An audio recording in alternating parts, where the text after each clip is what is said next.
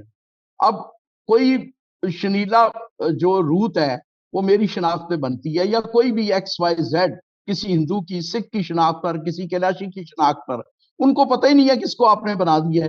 اسی طرح آپ نے یہ ڈرامہ 192 خواتین کا لگایا ہوا ہے، آپ پتہ نہیں کون کون سی خواتین چن لیتی ہیں۔ آپ کسی بھی، نہ ہمارا میڈیا 4 ریاستی ستون ہے، نہ ہماری جوڈیشری، نہ ہمارا پارلیمنٹ، نہ ہمارا جو ایگزیکٹو ہے، ہر کسی کے اپنی اپنی پرائرٹیز ہیں، اور ہمارے لوگ 3 طرح کے لوگ ہیں۔ ایک محرومیوں کے سوداگر ہیں، وہ آپ کو بھی پتا ہے کیونکہ آپ سینٹر میں بیٹھے ہوئے ہیں جہاں یہ محرومیاں بکتی ہیں۔ دوسرے ہیں ہمارے مذہب فروش، تیسرے ہیں ہمارے یہ جمہوری غلام۔ تو یہ نہ بات کریں گے، بس آپ جیسے چند لوگ ہیں جو اس مسئلے کو اٹھاتے ہیں، آپ نے دیکھا کوئی اس پہ بات ہی نہیں کرتا، کیونکہ جو بیچارے پسے ہوئے طبقات ہیں، جو ہمارا ہندوؤں میں جو عمرہ ہیں وہ سیٹیں خرید لیتے ہیں، مسیحی بیچارے خوشامد کر لیتے ہیں، کچھ محنت کر لیتے ہیں، اور وہ ان کے جو شیڈول کاسٹ جو 80% ان کا ہے وہ بھی روتے پھرتے ہیں، عام مسیحی بھی بند کمروں میں بیٹھ کے بات کر لیتے ہیں، اور یہ جو مین جو ہمارا چہرہ بنے ہوئے ہیں لوگ، ان کو پتہ نہیں کیا اس سے مسئلہ ہے۔ بھئی تم نے جان چھڑائی جدا کانا سے، ہم سلوٹ کرتے ہیں، تم ہمارے محسن ہو، لیکن کیا دنیا وہیں رک گئی؟ 6 دفعہ یہ ہوا، اس کی خامیاں تو دیکھیں آپ۔ رویے جاوید صاحب ابھی آپ آئے ہوئے تھے، آپ نے دیکھا ہے کہ ترجیحی لسٹ کے لیے لوگ مرے جا رہے ہیں، لوگ کس حد تک گزر جاتے ہیں، اپنے دوستوں کے کمر پیٹ پہ چھرے گھونپتے ہیں، ایک دوسرے کی بیک بائٹنگ کرتے ہیں۔ آپ نے پورے 90 لاکھ لوگوں کو، ان میں سے جو شوقین ہیں ان کو ذہنی مریض بنایا ہوا۔ جمہوری غلام میرا خیال ہے نرم ترین لفظ ان کے لیے ہے۔ یہی ہے، جیسے ناصر ہم نے خوبیاں خامیاں دیکھی، سارے سسٹم اب ہم نے دیکھ لیے، جو سلیکشن ہے پھر الیکشن ہے، دونوں ہم نے دیکھ لیے۔ اب تیسرا آپشن جس پہ بات ہو رہی ہے وہ ہے دوہرے ووٹ کی۔ دوہرے ووٹ اگر غور کرے کوئی بندہ، کیونکہ جب محرومیاں ہمارے ساتھ ہیں، ہمارے ساتھ تعصب بھی ہے، ہم آزاد کے لیے مشکل ہے، پھر ہمارے سلیکشن ہمارے لیے وہ نمائندے جو ہے وہ بول نہیں سکتے اس جرت کے ساتھ، جو جرت یا حق ہمیں نہیں مل سکتا یا ہماری نمائندگی نہیں ہوتی، تو ہمارے پاس آپشن یہ ہے کہ ہم ایک ووٹ مسلم امیدوار کو دیں اپنے حلقے میں اور ایک اپنے کرسچن کو دیں۔ اور اس طرح یہ اعظم راج صاحب، یہ جو نمائندے ہیں تناسب کے حوالے سے، یہ کس طرح آپ سوچتے ہیں دورے ووٹ میں کہ ہمارے اسی آبادی کے لحاظ سے ہمارے پاس اتنی سیٹیں آئیں گی؟ دیکھیں پہلے تو میں جاوید صاحب آپ کو ذرا کلیئر کر دوں کہ 16 الیکشن ہوئے ہیں کہ ہمیں پاکستان سے لے کے آج تک، ہم پہ 3 اقلیتوں پہ نظام آزمائے گئے ہیں، تجربات کیے گئے ہیں۔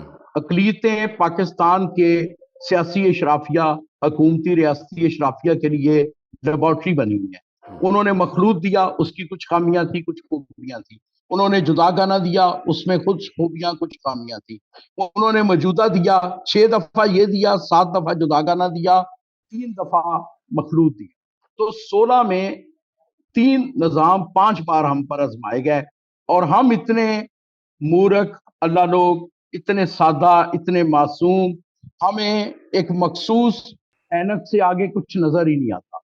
ہم نے بس جو انہوں نے دیا لے لیا، کبھی ارکریزی نہیں کی، بس جو سن لیا، کسی این جی او والے نے کہہ دیا وہی سب کچھ ہے، کسی بڑے مسلمان سیاستدان نے کہہ دیا وہی ہے، بلکہ وہاں تک تو بات جانا ہی نہیں دیتے، آپس میں ہی دستوں گریباں ہو جاتے ہیں۔ اب آتے ہیں کہ جی چوتھا متبادل جو ہم نے پیش کیا ہے، ایک چیز میں آپ کو بتائیں، کچھ چیزیں ہوتی ہیں جو سچ بڑے ہی خوفناک ہوتے ہیں، ان کو بندہ ایکسیپٹ ہی نہیں کرتا۔ ہمارے اس وقت 34 نمائندے ہیں، اگر آبادی کے تناسب سے جائیں جو دستیاب ڈیٹا ہے الیکشن کمیشن میں، تو یہ 34 سیٹیں بھی زیادہ ہیں۔ اب میں آپ کو بتاتا ہوں کس طرح۔ ہماری جو 2022 کے جو ڈیٹا اویلیبل ہے، اس میں کے پی کے میں ٹوٹل اقلیتوں کے 46,000 ووٹ ہیں، جن میں سے 33 مسیحوں کے ہیں اور 5,000 ہندو اور 4,500 سکھ ہیں، اور باقی تھوڑے ہیں، کوئی 1,000 1,500 2,200 کے قریب کے لاشیوں۔ اب مجھے بتائیں کہ ایک ایم این اے 266 حلقوں میں ہمارا الیکشن ہوتا ہے، اور ہمارے تقریباً 13 کروڑ ووٹ ہیں اس ملک کے ٹوٹل، تو وہ کچھ ایوریج 5 لاکھ سے ایک ایم این اے بنتا ہے۔ اب یہ 41,000 یا 46,000 ووٹوں سے کیا ہوگا؟ میں سمجھتا ہوں جس کو ہم کہتے ہیں بغیر جانے بوجھے کہ ضیاء نے یہ ہمارے ساتھ، بلوچستان میں ہمارے پاس جو الیکشن کمیشن کا ڈیٹا ہے، یہ غلط ہے صحیح ہے لیکن یہی ہے، اس کو آپ کو ماننا پڑے گا یا درست کروائیں، وہ 51,000 ووٹ ہیں ٹوٹل پوری اقلیتوں، جس میں سے 20,000 کرسچن ہیں اور 28,000 ہندو ہیں، باقی دیگر چھوٹی چھوٹی کمیونٹیز ہیں۔ اب بتائیں اگر فرض کریں ایوریج ایم پی اے 3 لاکھ سے بنتا ہے، یا کے پی کے میں 3 لاکھ سے بنتا ہے، ایم این اے 5 لاکھ سے بنتا ہے، تو 41,000 51,000 میں آپ کو کیسے آپ کہیں گے کہ جی وہ ضیاء والا وہ جو سسٹم تھا ٹھیک تھا نا، کہ جو بیسٹ 4 ہوں گے ہندو وہ رکھ لیں گے، جو بیسٹ 4 مسیحی ہوں گے۔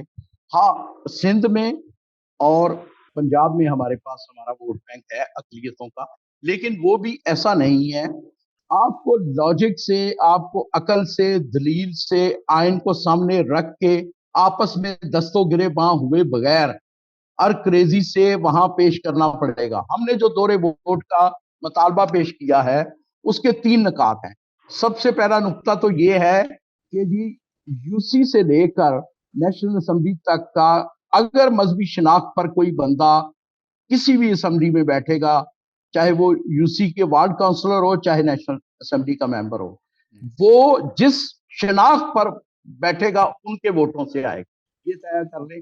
دوسرا، جو مذہبی شناخت والا ووٹ ہوگا اس کے لیے فارمولا، بنیادی فارمولا وہی ہوگا جو 85 سے 97 تک 5 بار آزمایا گیا، یعنی ہر شناخت پر بندہ اپنی کمیونٹی کے سامنے پیش ہوگا۔ تیسرا اس کا نقطہ یہ ہے کہ ہر جو وفاقی اکائی ہے وہاں سے اقلیتوں کو نمائندگی دی جائے۔ اب میں ایک طرف کہہ رہا ہوں کہ یہ 34 بھی زیادہ ہیں، لیکن جو مطالبہ میں چیف جسٹس کو، تینوں ریاستی ستونوں کے جو پہرے دار ہیں، جو اپنی طاقت کے نشے میں مدہوش ہیں، وہ چاہے وزیر اعظم ہو، وہ چیئرمین سینٹ ہو، وہ اسپیکر ہو، وہ ہمارے چیف جسٹس صاحب ہوں، یہی 4 نمائندے ہیں ہمارے 3 ریاستی ستونوں کے، وہ مدہوش ہیں اپنی طاقت میں۔ ان کے لیے یہ، ان کی نظر میں یہ 12 کروڑ خواتین اور 1 کروڑ یہ اقلیتیں کسی کھاتے میں نہیں ہیں۔ تو ان کو جب میں لکھتا ہوں تو میں ان کو کہتا ہوں کہ بھائی ہمیں یہ، ہم 34 بھی زیادہ ہیں، لیکن پریمبل کہتا ہے آئین پاکستان کا کہ کمزور طبقات کو ایکوموڈیٹ کرو۔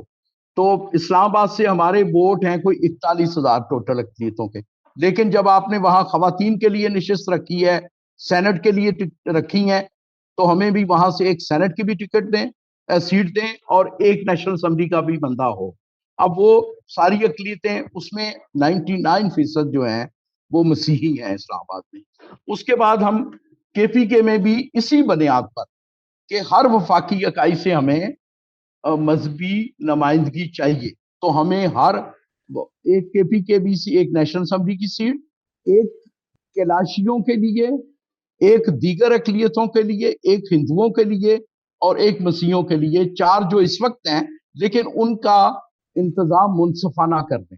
یہ نہ ہو کہ اب اس وقت یہ ہے کہ اگر گنڈا پور یا عمران خان چاہے تو وہ 4 ہندو بھی رکھ سکتا ہے، وہ 4 مسیحی بھی رکھ سکتا ہے، وہ 4 کیلاشی بھی رکھ سکتا ہے۔ ہم کہہ رہے ہیں ایک کیلاشی وہ علیحدہ تہذیب و تمدن کے والے لوگ ہیں، ایک دیگر اقلیتیں ساری جو پہلے ہوتا تھا ضیاء والے میں، ایک ہندوؤں کے لیے، ایک مسیحیوں کے لیے۔